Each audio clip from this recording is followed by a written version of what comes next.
Y dado que es un culto que se celebra o que se titula en esta congregación como el culto de promesas, recordando que nuestro Dios es un Dios de promesas, yo le he titulado al mensaje que quiero compartir en esta mañana: las promesas son sí en Cristo. Y quiero basarme en la segunda carta de Corintios, en el capítulo 1. Voy a leer segunda carta a los Corintios, capítulo 1, del 18 al 20. Dice la palabra del Señor: mas como Dios es fiel, nuestra palabra a vosotros no es sí y no. Porque el Hijo de Dios, Jesucristo, que entre vosotros ha sido predicado por nosotros, por mí, Silvano y Timoteo, no ha sido sí y no, mas ha sido sí en él, porque todas las promesas de Dios son en él sí y en él amén, por medio de nosotros, para la gloria de Dios. Acompáñenme a orar en esta mañana. Señor, estamos en esta mañana agradecidos por todas las bendiciones y las manifestaciones de tu amor y de tu gracia para con nosotros a lo largo de este año 2024. Gracias por las oportunidades, Señor, que nos has concedido para poder alabar tu nombre, para poder aprender de ti, para poder conocerte, para poder experimentar, Señor, tu amor, tu poder, tu gracia, tu bondad y tu misericordia. Gracias, Señor, por la oportunidad que nos das de celebrar que tú has sido bueno para con nosotros este año, en este culto unido donde estamos, Iglesia Berea, Iglesia Comunidad. Gracias, Señor, con el propósito y el anhelo de exaltar y glorificar tu nombre, pero también con la necesidad en nuestro corazón de que tengas a bien hablarnos, de que tengas a bien seguirnos instruyendo, seguirnos formando, Señor, en tu verdad, seguir fortaleciendo la nueva vida que nos has concedido en el nuevo nacimiento, para que podamos seguir creciendo en ti, Señor. Porque nuestra vida se trata de conocerte a ti, de amarte a ti, de servirte, Señor. Te suplico que tengas a bien hablarnos en esta mañana. Venimos hambrientos, sedientos de oír tu voz, de oír tu palabra.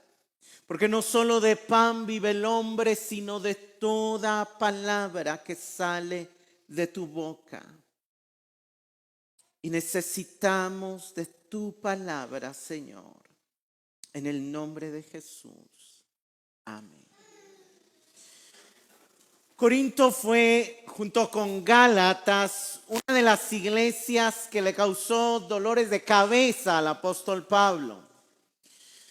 Las dos cartas de Corintios son, las dos cartas que Pablo escribe a los Corintios son dos cartas que podrían llamarse cartas de exhortación. La primera carta es una carta donde, en medio de que son una iglesia que tiene muchos dones y hay mucha manifestación del Espíritu, hay una evidente falta de amor que se está manifestando en conflictos, en divisiones, en sectarismo. Y por esa razón él escribe la primera carta a los Corintios. Pero años después se ve la necesidad de escribir una segunda carta donde viene a corregir otro problema, y otro de los problemas que se ha dado a lo largo de la historia del cristianismo en las iglesias es que han aparecido falsos apóstoles, falsos maestros, a presentar versiones levemente diferentes del evangelio, versiones del evangelio que tienden a ser más atractivas para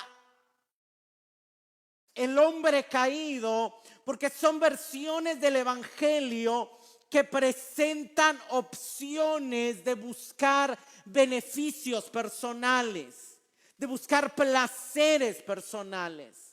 Usted puede revisar la segunda carta a los Corintios y es la carta donde el apóstol Pablo defiende su ministerio y donde el apóstol Pablo de alguna manera les muestra el peligro de escuchar en el capítulo 15 y 16 a lo que él llama estos falsos apóstoles que predicaban de alguna manera algo similar a lo que hemos llegado a llamar el evangelio de la prosperidad.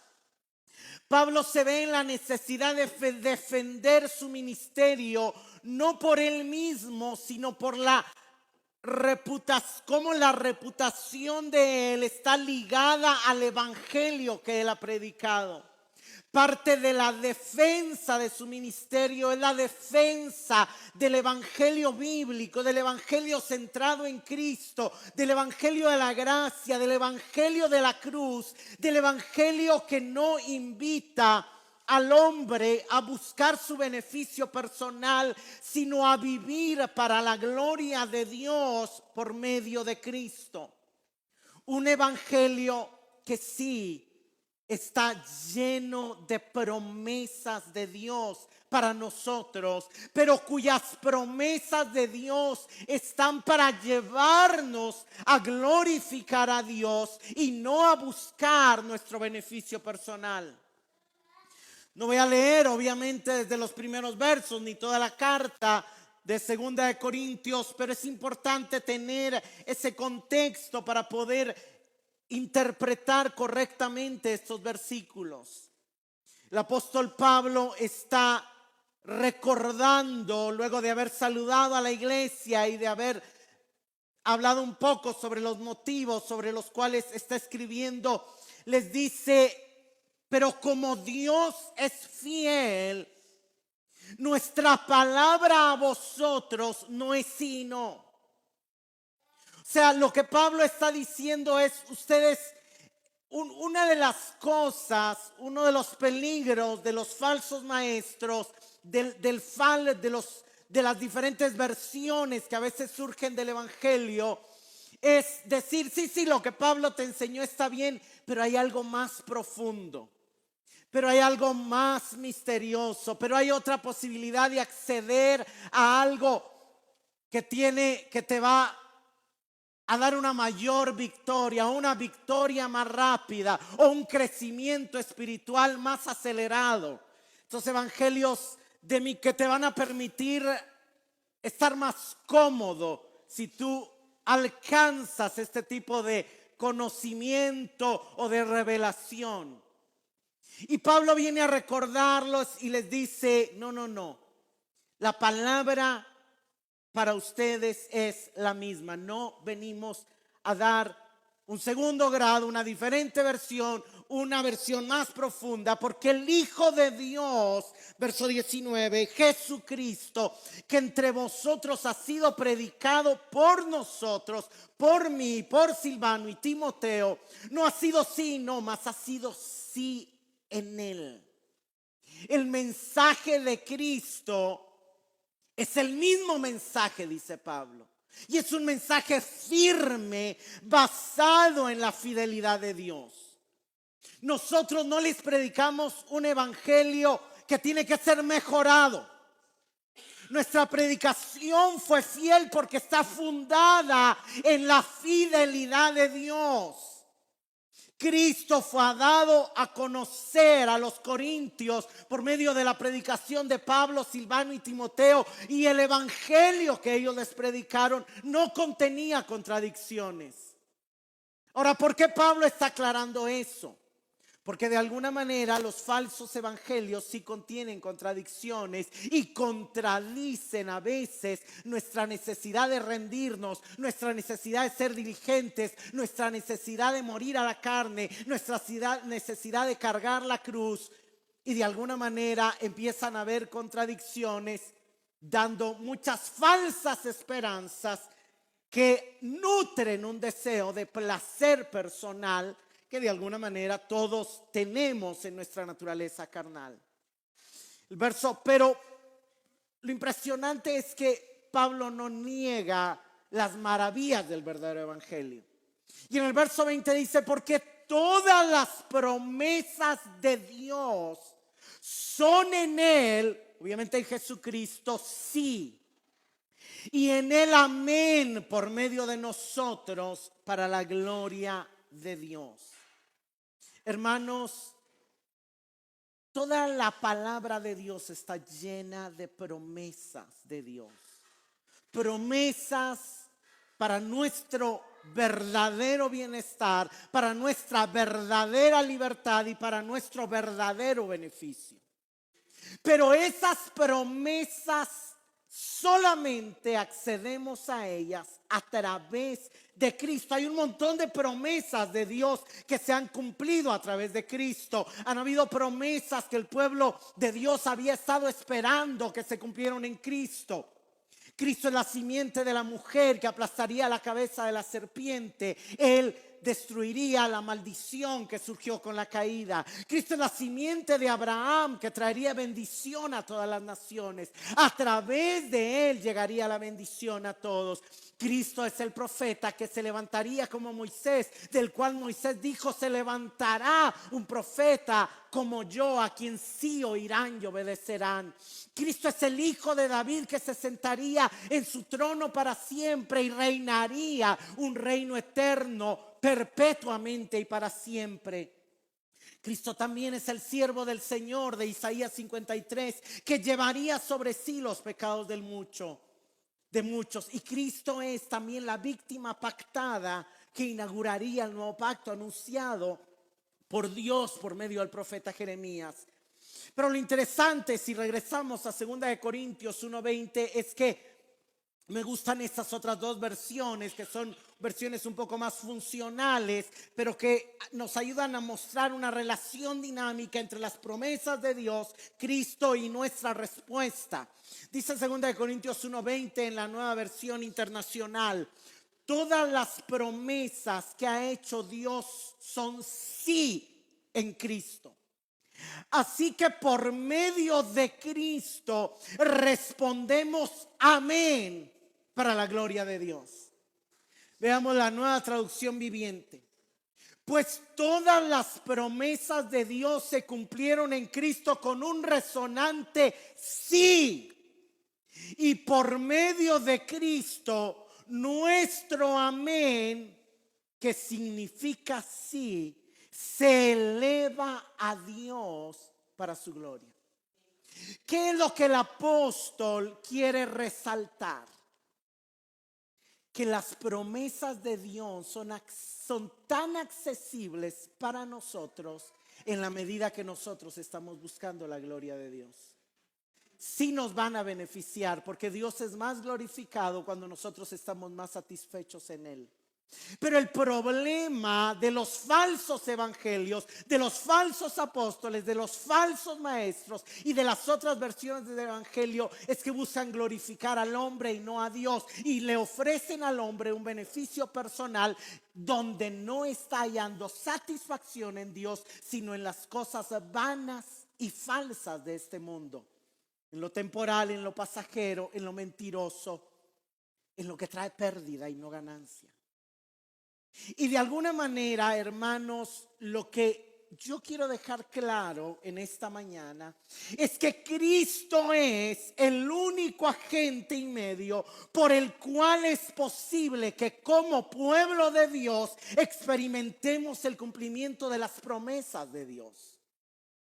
Hermanos, estamos unidos a Cristo, pero es en la medida que nutrimos, que mantenemos esa unión, que decimos amén a su palabra y que vivimos para su gloria. Quiero mostrar una imagen que nos muestra la relación dinámica entre Dios, Cristo y la iglesia. Y algo que resalta esta imagen es la centralidad de Cristo en las promesas de Dios en el evangelio. Por encima vemos a Dios dando promesas, hablando, prometiendo cosas para su pueblo. La iglesia es el cuerpo de Cristo. el pueblo receptor de las promesas de Dios, pero el medio a través del cual Dios cumple esas promesas a la iglesia es Cristo. Cristo cumple las promesas de Dios. Las promesas de Dios son sí en quien las promesas se cumplen. Fuera de él, las promesas de Dios no se cumplen. Luego esta iglesia por medio de Cristo responde amén. O sea, responde disfrutando las promesas, pero en Cristo, no fuera de él. Y en el disfrute de las promesas da gloria a Dios, vive para la gloria de Dios. Hay un sinnúmero de promesas, pero dentro de la principal promesa, lo voy a ver en unos minutos, yo creo que es la vida eterna. Obviamente promesas de paz, promesas de gozo, promesas de restauración familiar, promesas de sanidad, promesas de bienestar. Pero todo eso solo es verdadero cuando se recibe de Dios a través de Cristo. Solo ahí es permanente, solo ahí es eterno, solo ahí tiene verdadero sentido. Entonces, cuando es a través de Cristo, nuestra respuesta es amén y nuestra respuesta es vivir para su gloria. Dios envía su palabra y la tierra, que es la iglesia, responde dando fruto para su gloria. No podemos separar las promesas de la persona en quien las promesas son sí y tienen cumplimiento. No puedo sacar las promesas de Cristo y aplicarlas al viejo hombre y aplicarlas a mi carne, que es lo que hacen los falsos maestros y los falsos evangelios. Para experimentar las promesas de Dios, yo necesito experimentar a Cristo y someterme a Cristo y vivir bajo su gobierno y vivir en relación profunda con Él. Porque si sigo viviendo en mi propia voluntad y en mi vieja naturaleza, que es contraria a Cristo y al Espíritu, no voy a experimentar las promesas de Dios. Pablo sigue diciendo después: y el que nos confirma con vosotros en Cristo y el que nos ungió es Dios, el cual también nos ha sellado y nos ha dado las arras del Espíritu en nuestros corazones. ¿Qué es lo que Pablo está diciendo? Hermanos, ustedes necesitan ser confirmados en el evangelio verdadero, en el evangelio simple, en el evangelio centrado en Cristo. Necesitan, ¿por qué confirmados? Porque se están desviando al oír falsos maestros. Y Pablo les dice: el que nos confirma en Cristo, porque solo en Cristo se cumplen las promesas de Dios, porque solo en Cristo se vive el verdadero evangelio, es Dios. Dios me manda a escribirles esta carta porque los quiere confirmar en Cristo. Recordar que su fidelidad está en Cristo. Pero luego recuerda eso, el que nos ungió, y esta unción de alguna manera nos está recordando el hecho de que Dios nos capacitó para responder en fe, para responder en obediencia, para responder en búsqueda, en diligencia a Él. Nos ungió y nos ha sellado. El sello en los tiempos del Nuevo Testamento era un símbolo de propiedad.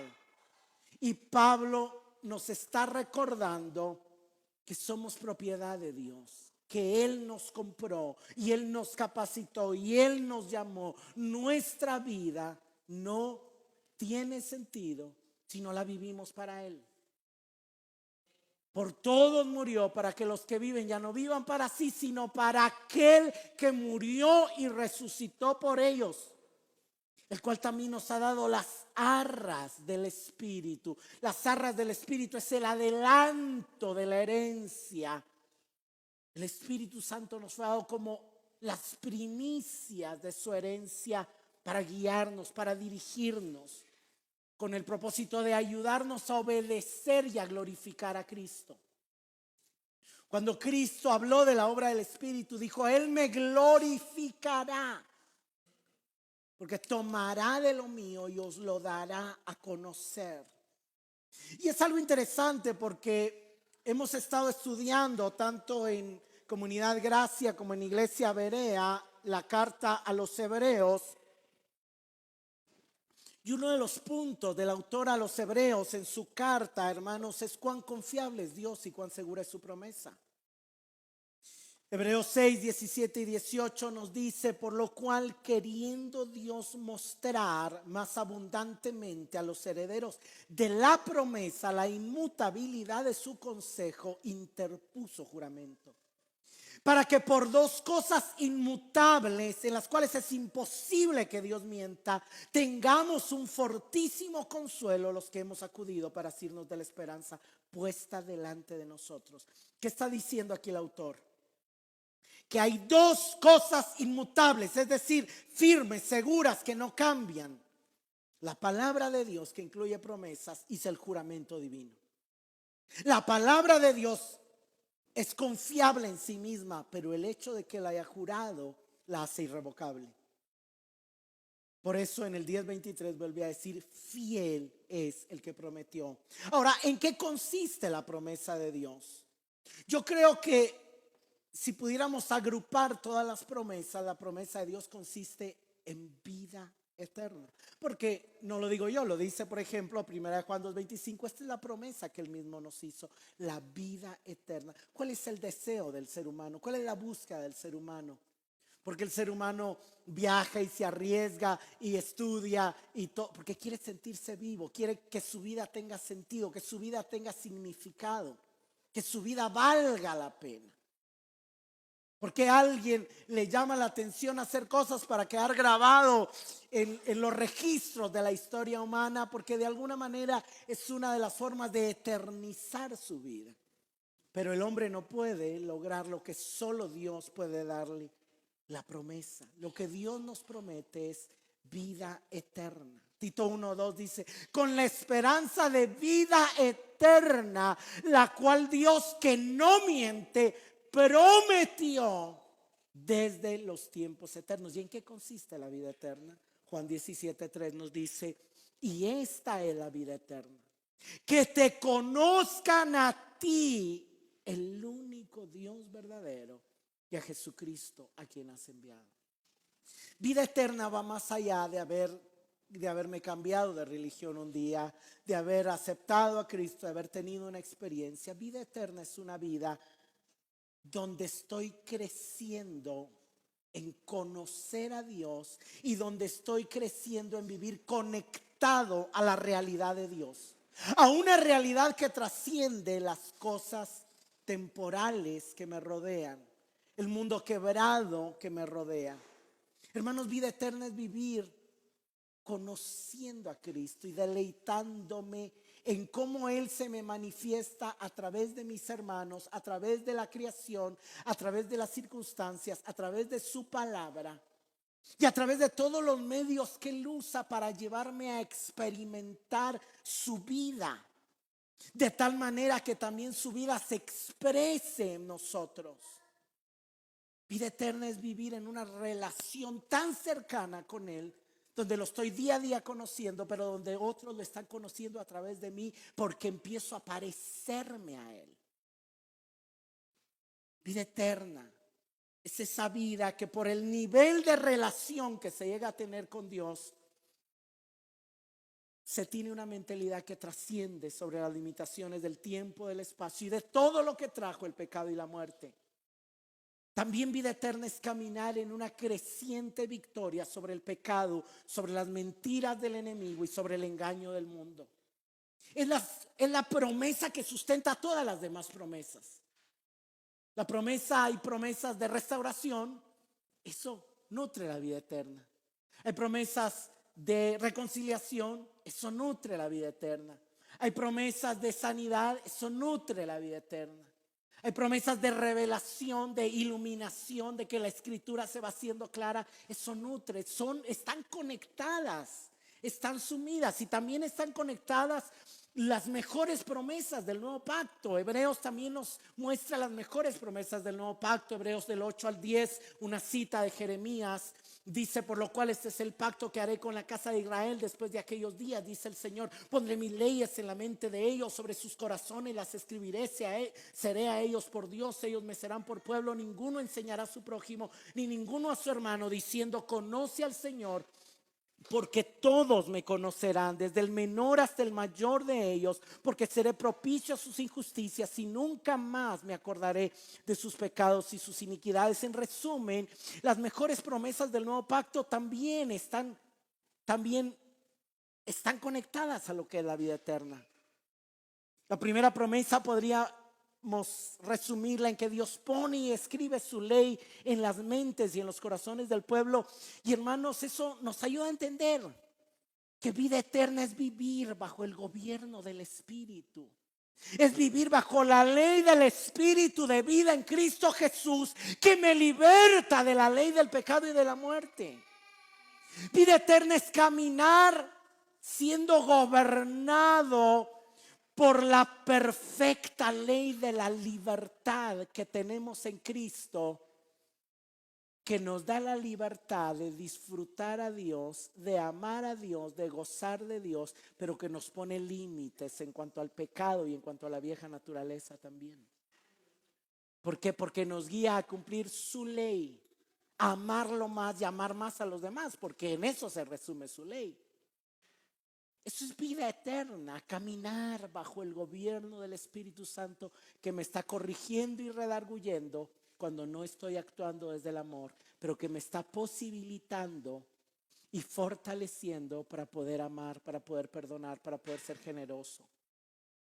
También dice: seré a ellos por Dios y ellos me serán por pueblo. Y está conectado, pero vida eterna es saber que el que cuida de mí, que el que me creó, que el que me da identidad, que el que me da valor, es mi Dios. Y no mis logros, y no lo que la gente diga a mí, y no mi pasado. No, lo que a mí me define es ser pueblo del Dios verdadero. Él es mi Dios y yo soy su pueblo. Vida eterna es vivir con esa identidad de que Él es no solo nuestro Dios, nuestro Padre, nuestro proveedor, nuestro sustentador, nuestro creador, el que nos formó y nos hizo y nos formó para su gloria. Y caminamos bajo su gobierno, bajo la identidad que Él nos da.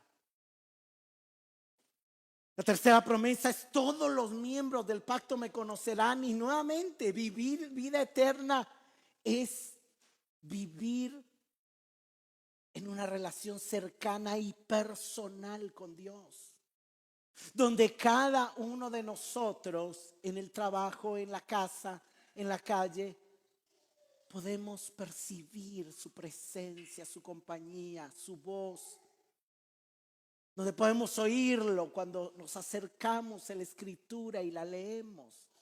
Y también podemos oírlo a través de la voz del predicador, y también podemos oírlo a través de la voz de nuestro hijo o niña que nos dicen algo, porque lo estamos conociendo. Y vida eterna también es vivir libres del pecado, libres de la esclavitud al pecado, y por lo mismo sin la culpa, la vergüenza y el temor que el pecado traen sobre nuestra vida. Porque Dios prometió que perdonaría completa y definitivamente nuestros pecados y no se olvidaría de ellos. Hermanos, estas son cosas que ya hemos recibido en parte. Yo creo que todos aquí hemos ya empezado a gozar de esa vida, si es que hemos nacido de nuevo, si es que el Espíritu de Cristo está en nosotros. Pero podemos crecer en esa vida. Podemos crecer en esa vida. Ahora, algo interesante y uno de los puntos de la carta a los Hebreos es que no vamos a recibir sus promesas si permanecemos inactivos. Es que la vida, así como la vida natural, no se desarrolla si usted no nutre e instruye al niño. La vida eterna, la vida espiritual tampoco. Para que un niño pueda ser un adulto exitoso y poner de alguna manera todas las habilidades que trae al servicio de la humanidad, los padres tienen que nutrirlo y alimentarlo bien y tienen que proveerle instrucción, educación. Igual es la vida espiritual. Hebreos 6, 11 al 15 dice: pero deseamos que cada uno de vosotros muestre la misma solicitud hasta el fin, para plena certeza de la esperanza, a fin de que no os hagáis perezosos, sino imitadores de aquellos que por la fe y la paciencia heredan las promesas. Porque cuando Dios hizo la promesa, Abraham, no pudiendo jurar por otro mayor, juró por sí mismo, diciendo: de cierto te bendeciré con abundancia y te multiplicaré grandemente. Y habiendo esperado con paciencia, alcanzó la promesa. No fue porque Dios era fiel, Abraham no hizo nada y alcanzó la promesa. No, no, no. Abraham tuvo que creer y tuvo que esperar con paciencia. Y es necesario que nosotros no seamos perezosos, sino que tengamos fe y paciencia. Lo dice también el capítulo 10: mantengamos firmes sin fluctuar la profesión de nuestra esperanza, porque fiel es el que prometió. No porque fiel es el que prometió, echémonos a dormir. No, hay algo que nos toca hacer. No perdáis pues vuestra confianza, que tiene grande galardón, porque os es necesaria la paciencia, léase la perseverancia, léase diligencia, léase resistencia, para que habiendo hecho la voluntad de Dios, obtengáis la promesa.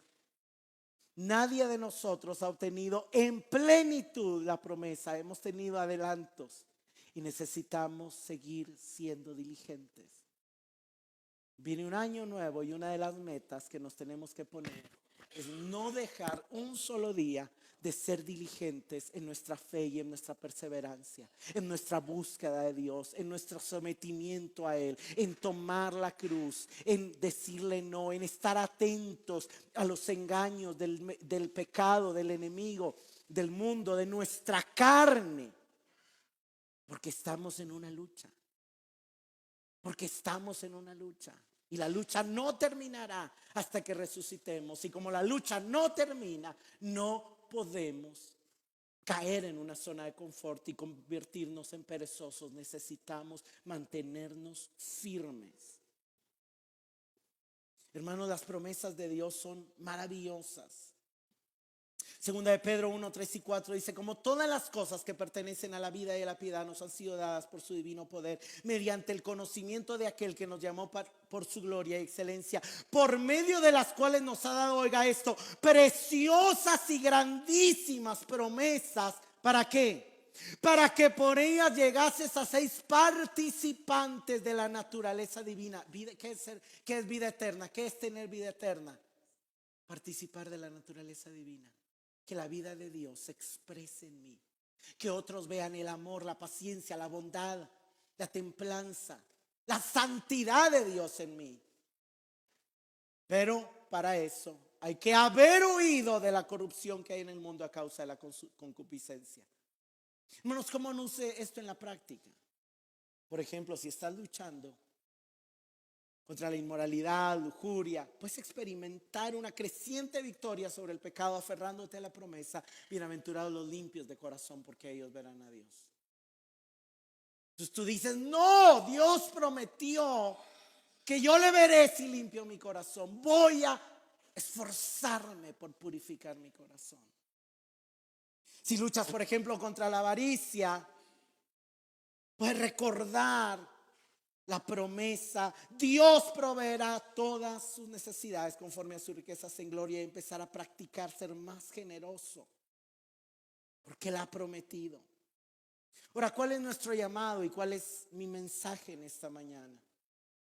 Mi mensaje en esta mañana, hermanos, es un mensaje a que, como meta, no para este año, no para este día, sino para cada día de nuestras vidas, nos esforcemos por permanecer en Cristo, por tener fe y perseverancia, que es el mensaje del autor de los Hebreos.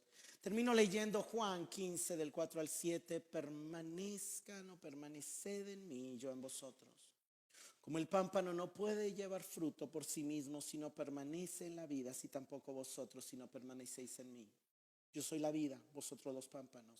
El que permanece en mí y yo en él, este lleva mucho fruto. Porque separados de mí nada podéis hacer. El que en mí no permanece será echado fuera como pámpano. Y se secará y los recogen y los echan en el fuego y arden. Si permanecen en mí, mis palabras permanecen en vosotros. Pedid todo lo que queréis y os será hecho. Hermanos, queremos gozar de las promesas de Dios. Permanezcamos en Cristo. Queremos dar fruto del Espíritu. Permanezcamos en Cristo. Queremos vivir una vida llena de paz, llena de gozo, llena de poder. Permanezcamos en Cristo. Ahora, quiero aclarar que a veces damos por sentado que permanecer en Cristo es una realidad que no cambiará y que no tenemos que hacer nada para permanecer en Cristo, que solo con ser cristianos y ir de vez en cuando a la iglesia ya estamos permaneciendo en Él.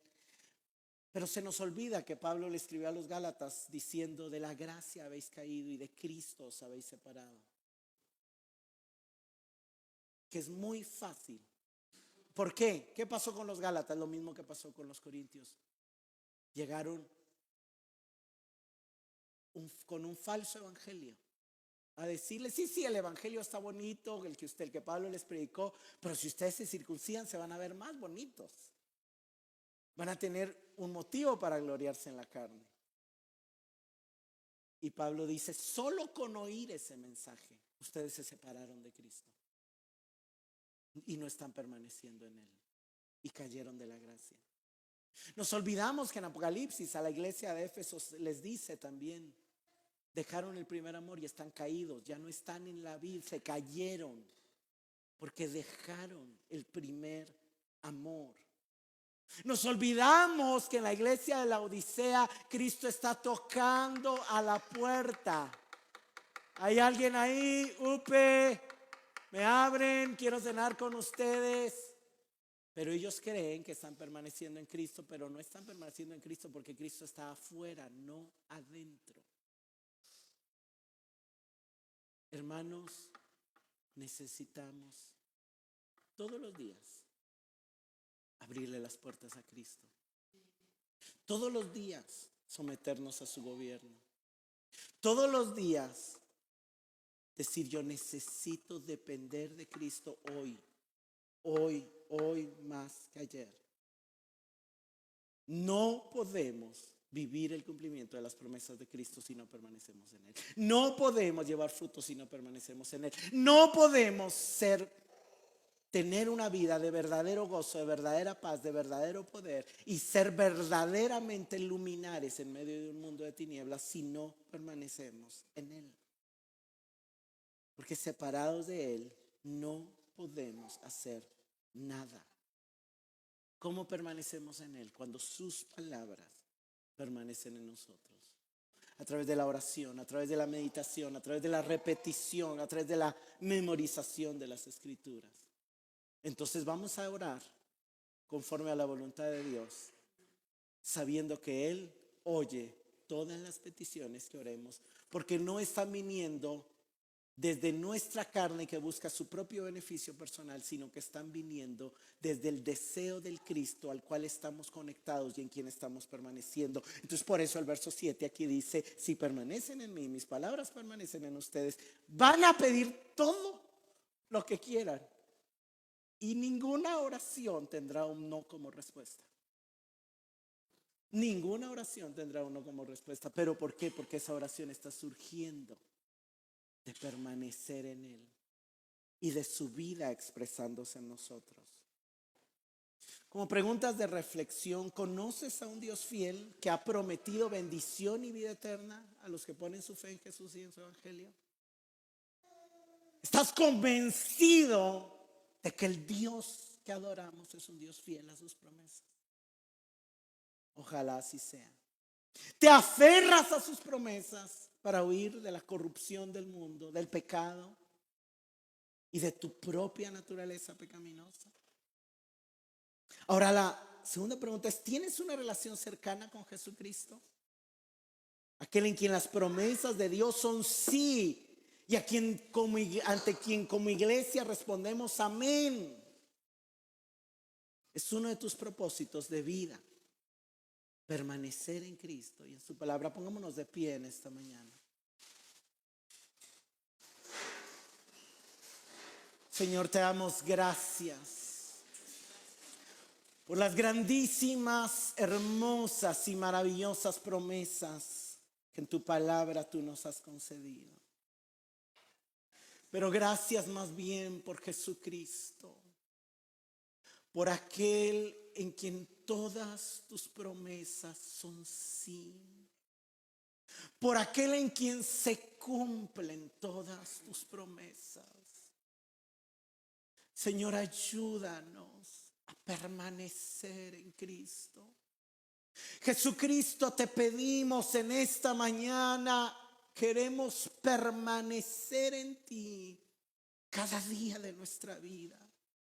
No queremos separarnos de ti, no queremos descuidar nuestro primer amor, no queremos ignorar tu voz ni descuidar nuestra relación contigo. Queremos crecer en amor hacia ti. No queremos que te quedes fuera tocando la puerta. Hoy una vez más te abrimos la puerta y nos rendimos a ti y nos sometemos a tu gobierno y nos sometemos a tu voz. Ven y reina en nosotros. Ven y reina sobre nuestros pensamientos. Ven y reina sobre nuestras emociones. Ven y reina sobre nuestra voluntad. Queremos tomar tu cruz. Queremos negarnos a nosotros mismos, tomar nuestra cruz, negarnos a nosotros mismos y seguirte a ti, amarte a ti, porque somos tus ovejas, quienes oímos tu voz y te seguimos. Señor, permítenos permanecer en ti. Permítenos crecer en la experiencia de la vida eterna que prometiste a los que pusiéramos nuestra fe en ti. De esa experiencia de conocerte cercana, real y personalmente. De esa experiencia de vivir bajo tus leyes, bajo tu gobierno, de recibir de ti, solamente de ti, nuestra identidad, nuestro valor, nuestro sentido de vida, nuestro propósito de vida. Gracias, Señor.